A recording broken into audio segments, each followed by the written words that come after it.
ఓబీసీల ఇంటి దొంగ మోడీ కులగణన చేయకుండా మోసం చేస్తుండు. అంబానీ అదానిలపై ఉన్న ప్రేమ బీసీలపై లేదు. జ్యుడిషియల్లోనూ రిజర్వేషన్లు కల్పించాలి.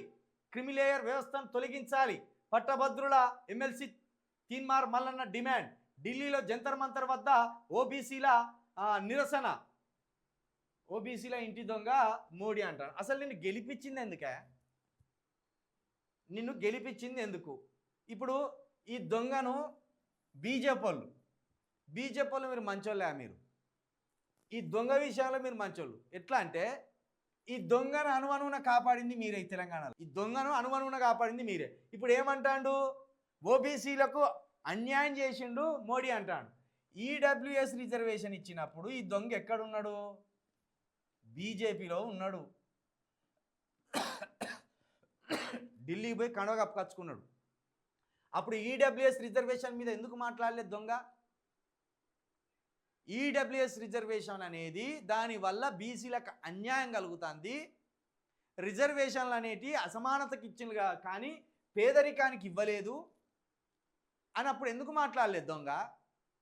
అప్పుడు బీజేపీలోనే ఉంటివి. మోడీ మంచిగా అనిపిస్తాను, నాకు మోడీని చూస్తే నాకు ముద్ద అనిపిస్తుంది, ఈ రస్సీ దీన్ని ఏమంటారండి అని అడిగి, ఈ రస్సీ ఈ తాడుతోటి అమరవీరుల స్తూపానికి కేసీఆర్ కుటుంబాన్ని వేలాడదీస్తా అని ప్రగల్భాలు పలికిన దొంగ ఎవడు? నువ్వు కాదు దొంగ. మళ్ళీ ఇప్పుడు పోయి జంతర్ మంతర్ దగ్గర కోతి డొమ్మరగడ్డలు కొట్టినట్టు కొడతాను. ఇదొక ఏషం, ఒక హైప్ను క్రియేట్ చేసుకునే ఏషం ఇది. రాష్ట్ర సమస్యలు పట్టలేదట కానీ దేశ సమస్య దగ్గరికి పోయి మాట్లాడే ప్రయత్నం చేస్తాను. ఇక ఈడ పక్కన ఊకి నన్ను పెడతాడు. అయ్యా నీకే పెద్ద రాడ్డు దింపుతాడు వటేజానయ్య, నిజంగా నువ్వు మోసపోతున్నావు. వటేజానయ్య నువ్వు మోసపోతున్నావు. నువ్వే నెక్స్ట్ బాధితుడివి. తీన్మార్ మళ్ళీ బాధితుడివి నువ్వే.